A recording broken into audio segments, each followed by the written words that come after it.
sorry for not recording.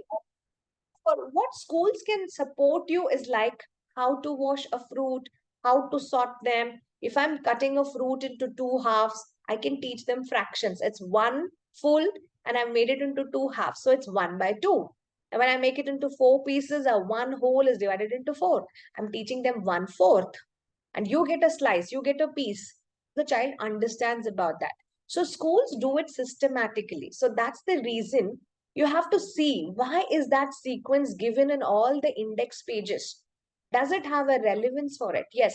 Whoever could be the author, they would have thought so much. Not even a book gets published without even having many editorials, right? So people would have researched so much. Why? Because the child knows all this. And then only the new things would actually come up. So that's like bridging the sessions all together that we actually do it. Same thing goes with almost all the subjects, whatever they do. Even when I pick up my math, I don't start with numbers. You go like, can you sort? Can you count? Can you give me this? Can you give me that? Is this big? Is this small? Is this far? Is this near? Right? Is this long? This is short? We always look on to our pre-mathematical concepts. Then only you go with number counting. Then only you go with number symbols and other things. Always that way. Okay. Okay. So even in language, we don't teach letters. We go with rhymes, we go with stories, then only you go with letters. Correct? We always do that. The child should be orally good. Orally, they should be able to speak everything and they have to be working on it. Right? So that was something that we can actually look into it. Now, say suppose if I have to work on another exercise. Say suppose if I have to work on another exercise, be it like squeezing. How can I work on that? So again, this is going to be my detailed lesson. Okay, I'm just giving you for two of such exercises. Now you can start doing such detailed exercises for almost all the skills. If I take rolling, different exercise. Unrolling, different exercise. When I say pegging, different exercises for pegging, but you're going to use that skill of developing. Now, squeezing is a skill. How do we squeeze everybody? Can you show me how do you squeeze? You have no tool with you, but how do you squeeze? So when you're squeezing again, what are we using? We are using our fingers. Is it a fine motor or a gross motor skill? It's a fine motor skill. So we are using our fingers and we are applying what? We are applying lot of pressure. And when I'm squeezing, maybe I get something out of that object, right? So that is what I need to be working. So every time I work on this skill, what is getting enabled? My finger strength. I'm becoming better and better in my finger strength. The muscular ability for the child is becoming better, correct? So if I have to put it under a definition, it's again a fine motor skill which has or which involves applying too much of pressure. Now, what am I squeezing? I should have some object in my hands, right? So I would squeeze using my fingers. Now, in my Montessori curriculum, why do we use such an activity? Because we want the children to have a good hand strength. If a child is not having good handwriting, if they're not able to have that, to perform any of these fingering exercises, squeezing can be given to them. It will promote their hand strength. It will help them to work on coordination of their movements. It will make them independent also. So how do I begin? So start by collecting soft objects first. Soft objects. Now, soft objects, what all can I get that? I can get that stress balls. I can even have a sponge, which is very soft. I can have even that foam. Foam can also be soft. So I have to collect all of that. So how do I present it to a child? I bring a presentation tray.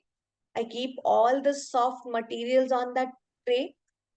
Okay. And when I'm squeezing that material, the material is taking that resistance, right? So if it's very soft, it's very easy for me to squeeze it. But if I give them a little harder, then the child will have to apply more pressure. That means I'm giving more resistance to it. So it's even being more challenging for a child. And it is not very comfortable for a child also to squeeze. Say, for example, if I give them a lemon, which is very raw, so they have to apply a lot of pressure, isn't it? So it has got resistance. So the child will have to apply too much of pressure. So it's like very challenging for a child. But now to start with, I will not choose such things. I have to give them very simple ones. Maybe how do I give the simple ones? Maybe like sponge dipping into a water. Very simple for a child. They don't have to apply too much of pressure. I can also give them a cotton ball. I can also give a gel filled bag wherein they have to just apply a little pressure. So Ma'am, always start with, yes. Yes, you can use clay. Yeah. See, these are all different ones that you can actually use. But the intention for us is like it should be soft at the beginning. So don't choose melons and lemons at the beginning because it needs lot of pressure for a child to apply. It's difficult for them. So what I can always begin is have different textured sponges. Give a cotton ball that has got a different texture. A gel filled bag can have a different texture. So you're trying to introduce a sensory element here of squeezing.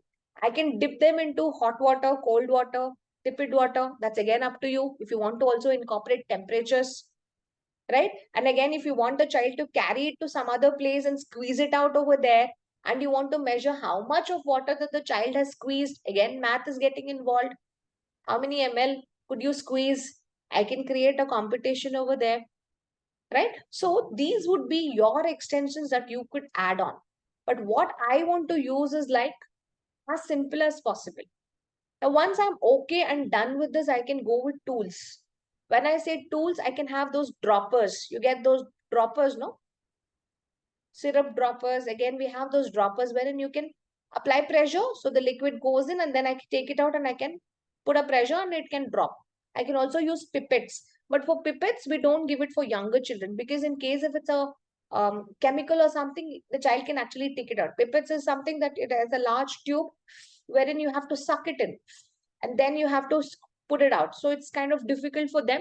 We don't use those pipettes. Okay, so you can also use your thumb to have that impression. But if a child is able to do that, they can use even the small spray bottles.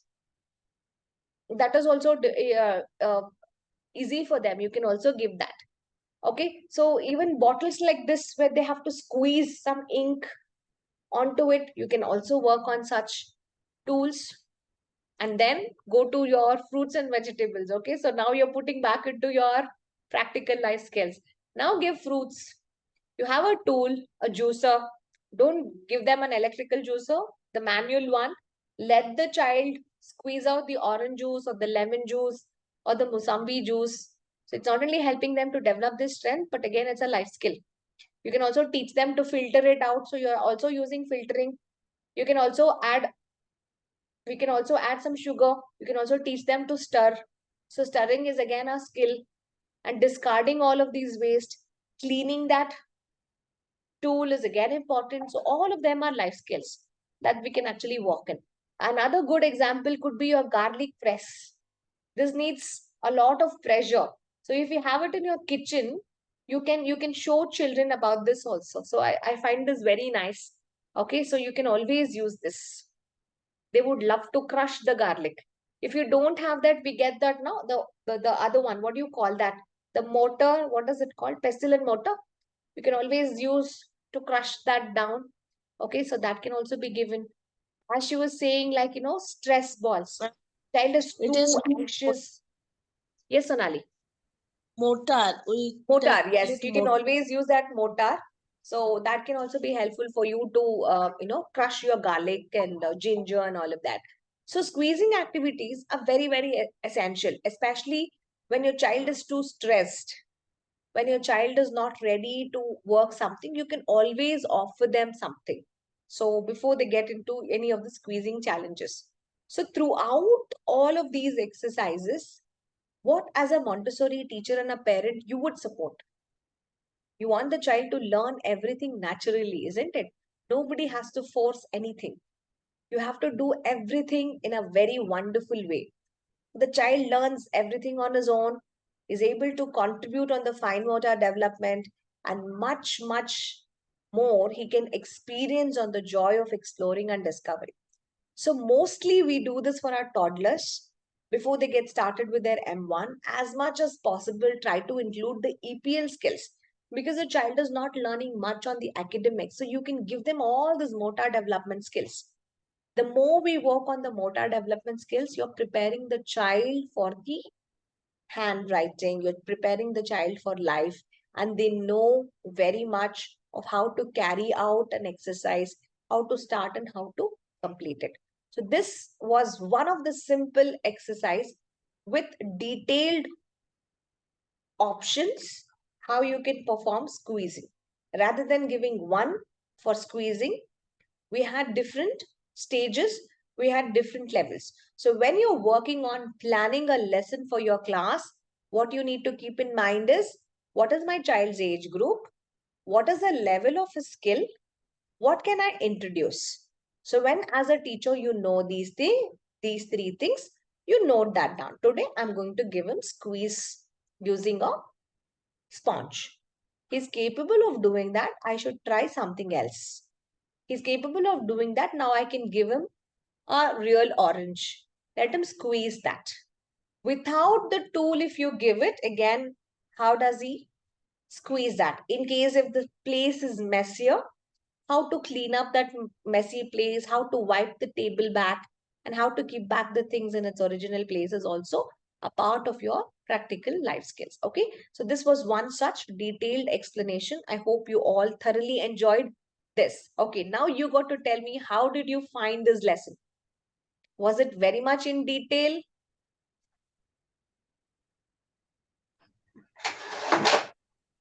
Yes. Was it very much in detail? You got a good variations, you got different exercises, right? You got different examples of how exactly that we can actually work on. Okay, if you have missed something, if you know something, you can add on to those. That is going to be helping all of us to actually work and learn on it. Okay, so this is your simple one which talks about exercises of practical life skills, and we've all known about it, and we have seen like why it is so important, what are the uses of all of it, and we've seen in the previous classes also, right? So we understood that to work on a phenomenal way, to make sure our children are responsible enough, our children are independent enough, we have to be helping them to work on the practical life skills. We've also seen that it helps us to work on our fine motor development. It helps children to work on independence, coordination. They're able to concentrate very much. And you have varieties of such material to work with.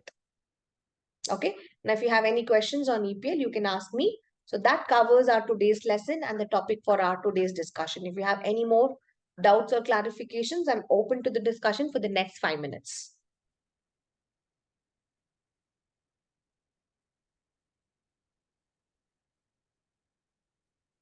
Okay, what was one thing that you learned today? What inspired you in today's class? I'll take it that way. Be quick so that we can wind up the class in 5 minutes. Yes? Today I learned the new things, ma'am. Tweezing word to two Tweezing. words I Okay. learned. Okay. Uh, So you're tweezing learning word the new and vocabulary, you're learning the new activities on it. Okay, so tweezing was yes, one. ma'am. Okay, tweezing was one. Yeah. And what's the other one, Monica? Yes, ma'am. What was the other one? Grasping, ma'am. Grasping is Grasping is also one thing. another word. Yeah. Yes, ma'am. See, we know about all this. We know that we use it in our classes, but when separately, when I take it out, it becomes a altogether new lesson for you, right? So they don't mention grasping as a different lesson in your AMI guideline. But all the exercises involve grasping. You either use your fingers to grasp something, or you use an instrument or a tool to grasp something to transfer from one end to another end, right? So that's one of the skill. All right, The okay. silence game, ma'am. The silence game. Yes. Tell me, Lakshmi, about it. Yeah. Children's attention is come our Okay. way. That is say the silence Okay. skills is To grasp help their from attention. Okay, yes so we need to yes introduce silence. Very, very important. One of the most control and coordinated exercises that we have to use it in our classes. Yes. when children's is very small, so that's why the attention is so that Yeah, is yeah. They have to get that attention. play. Lovely. Correct. Yes, Yes. yes. All right. Okay, then. So thanks for being in today's session. On account of 10, 9, we're quickly getting back onto our gallery mode for our today's attendance. I think I missed last time Priya's and Aparna's. So I don't know, maybe they were in the second screen, I believe. Okay, so on account of 10, 9, 8, 7, 6, 5, 4, 3, 2, 1. Thank you everyone for being a part. So here we go. Cheers, everybody.